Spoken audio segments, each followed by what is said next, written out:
Jubilé de porcelaine pour le réseau École supérieure du tourisme et de l'hôtellerie et Institut des hautes études tertiaires et industrielles du Burkina Faso. Un anniversaire marqué par une sortie de promotion. L'ambiance à suivre tout à l'heure. D'anciens députés à gardien des coutumes de son village, Nassirou Moussa Diko a franchi le pas. Il a été intronisé le week-end dernier. La solennité de l'événement à vivre dans cette édition. Ce sont là les titres de ce 19h. Madame, Monsieur, bonsoir et bienvenue. Le réseau École supérieure du tourisme et de l'hôtellerie et Institut des hautes études tertiaires et industrielles du Burkina Faso souffle ses 20 bougies. Pour souffler ces bougies, le réseau a mis sur la place du marché de l'emploi la cuvée 2020-2021. Amadou Ilboudo et Estelle Judith Assourba. Un toast pour célébrer un double événement, les 20 ans d'existence du réseau École supérieure du tourisme et de l'hôtellerie, Institut des hautes études tertiaires et industrielles et le baptême des lauréats de la promotion 2020-2021. Un double acte qui réunit ici autorités politiques, administratives, coutumières et anciens étudiants venus pour marquer d'une pierre blanche cette cérémonie.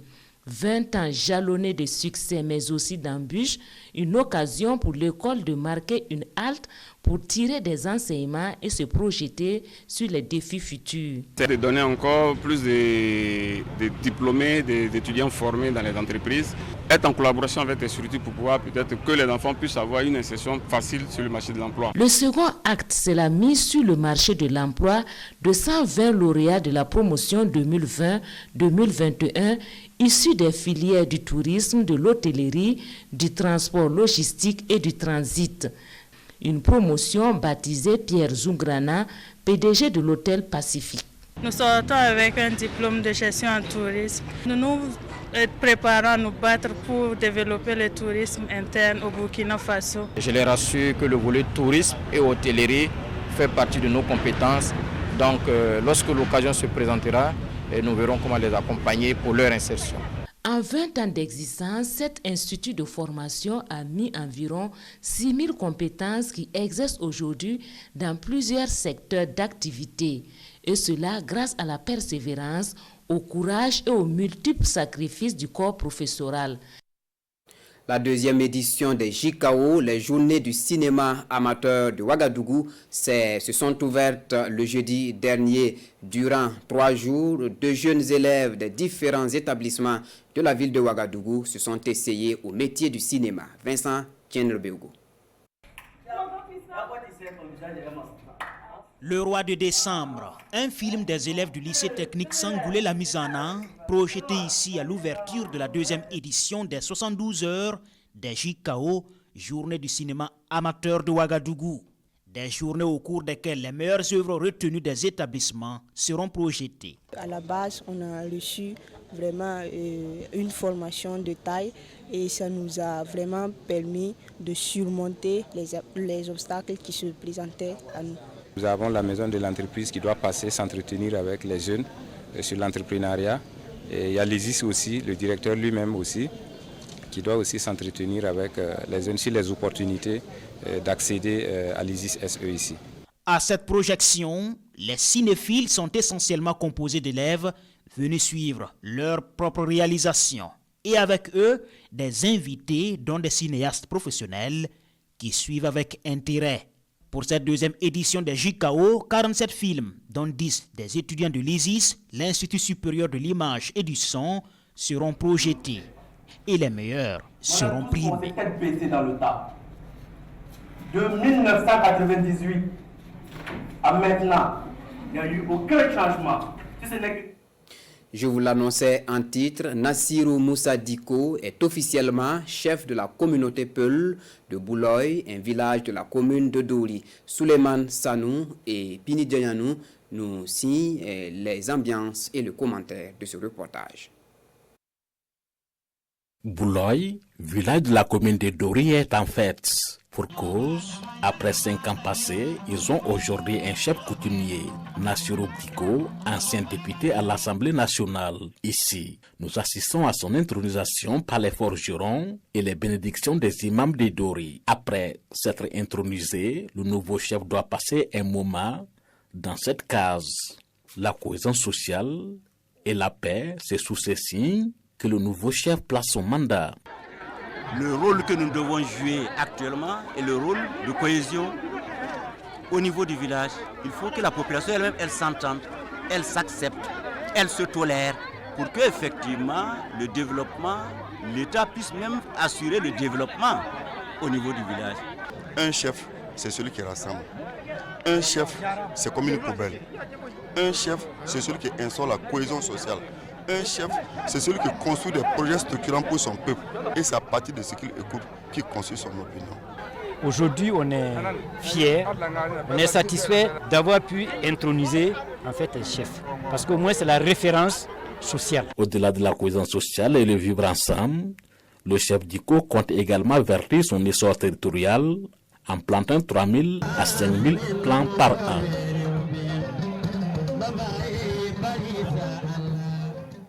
Restons dans le riche culture pour parler de fêtes coutumières. La tradition a été respectée par le Kamsong Nabakiba. Il a organisé la cérémonie du Napusum ou des salutations du chef la semaine dernière à son domicile. Une occasion d'imploration des man des ancêtres pour la paix et la cohésion sociale au Burkina Faso. Bienvenue Tanousa.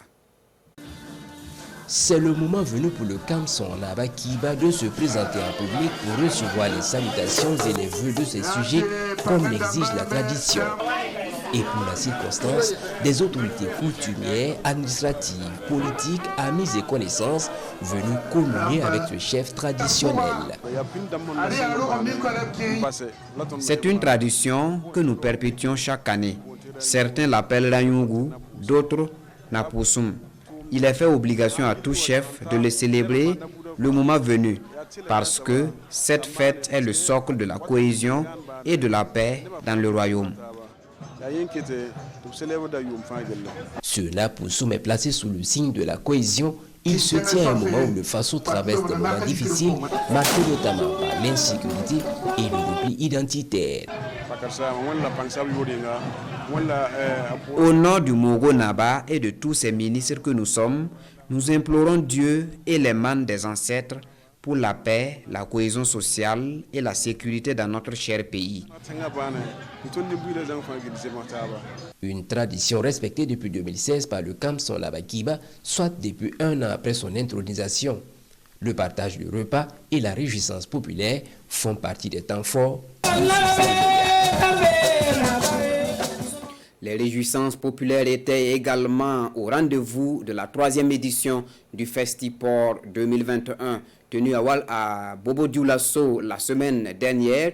L'initiative vise à promouvoir la chaîne de valeur porcine Drissa Traoré et Kadou Romenti sur place à Bobo Dioulasso. Et de 3 pour le Festiport de Bobo Dioulasso. Une édition 2021 mise à profit par les acteurs de l'interprofession port pour diagnostiquer les différents problèmes qui handicapent le rayonnement de leur secteur d'activité. Nous avons débattu sur plusieurs problématiques, notamment l'alimentation porcine. C'est en cela que nous avons trouvé que c'était nécessaire que nous marquions un temps d'arrêt pour réfléchir ensemble, pour voir quelles sont les alternatives qui peuvent nous permettre de mieux produire les animaux à coût réduit. C'est là que nous avons discuté avec un chercheur qui a travaillé sur la marque. Apport de la chaîne de valeur porcine à l'économie locale, c'est le thème central de cette 3e édition. Une thématique bien appréciée par le patron de la cérémonie. La recherche, la production, la transformation permettra aux acteurs non seulement d'avoir une valeur ajoutée à ce qu'ils font, mais ça crée également de l'emploi et ça permet également au Burkina Faso de pouvoir amorcer son développement sur le plan de l'élevage. Donc voilà nos préoccupations et nos souhaits. Nous avons commencé à dépister la viande de porc. En tout cas, les morceaux que je viens de prendre sont très succulents. Festiport édition 2021 de Bobo Dioulasso, un festival qui accorde une place de choix à la formation pour une meilleure professionnalisation du métier. Dans le Namentenga, le Lions Club International Ouagadougou Challenge est dans la même dynamique. Il a offert du bétail et des aliments pour bétail aux femmes de la commune de Bouala, Amado Ilboudo et Yakuba Kwala. Lions Club International Ouaga Challenge renforce les activités d'élevage des femmes de la commune de Bouala. Au nombre de 45 femmes, chacune reçoit un couple d'animaux, 18 kg de sel et un sac d'aliments pour bétail. En tenant compte justement des priorités du gouvernement, et donc c'est pourquoi nous avons élaboré ce projet pour accompagner les femmes justement dans leur autonomisation financière. Et on s'est dit que la pratique de l'élevage est un bon créneau. Contente de cette marque de solidarité, les femmes ont le sourire aux lèvres. Elles promettent s'appuyer sur ce cheptel pour booster leur économie. On a eu du bétail. Nous allons les entretenir très bien afin qu'il y ait de l'harmonie dans nos familles. Nous avons eu du bétail et des aliments. Nous allons nous mettre au sérieux pour les élever afin que ça soit prospère. Si ça prospère, nous allons pouvoir aider nos époux et nos enfants. Ce don a coûté 2 millions de francs CFA à Lions Club International Ouaga Challenge. Le club promet étendre sa générosité à d'autres communes du Burkina. Pendant ce temps, les enfants du centre SOS Enfants de Waïguia profitaient de la générosité de Mme Ouedraogo, une ressortissante de la localité et vivant en Allemagne. Découvrons la composition du geste dans ce reportage que nous signent Poukali Ouedraogo et Moussaki. Des chiens pour accueillir Awa Nadia Ouedraogo au centre SOS Enfants de Waïguia. À l'origine de la venue de cette ressortissante de Waïguia vivant en Allemagne, ce don composé du riz, d'huile et du savon. La donatrice lance un appel aux bonnes volontés pour soutenir le centre avant d'exprimer sa solidarité à ses enfants orphelins et vulnérables. Moi-même, je suis orpheline de père, donc je sais ce que ça veut dire. Donc ce sont nos enfants et il faut les soutenir. C'est ce qui m'a amené à les supporter, à les aider. Le centre SOS Enfants de Waïguia compte actuellement 367 pensionnaires. Leur prise en charge s'étend sur les domaines de la santé, de l'éducation et de l'alimentation. Et le don de Awa Nadia Ouedraogo est accueilli avec joie. Une grande joie qui m'anime ce matin. Alors, de voir pour la 3e fois notre sœur quitter depuis l'Allemagne pour venir apporter son soutien à ces enfants démunis que nous avons la lourde responsabilité d'accompagner. SOS Enfants de Waïguia est créé en 2001 et est situé au secteur 1 de Waïguia. Il a déjà fait l'insertion de plus de 200 enfants dans les familles d'accueil, selon le directeur de l'association SOS Enfants. Le centre travaille en collaboration avec les structures de l'action humanitaire dans la province du Yatenga. C'est la fin des actualités de cette édition, une édition qui fait place à celle du 20h. Fousseni Kindo sera à la présentation dans 3 quarts d'heure. Bonsoir.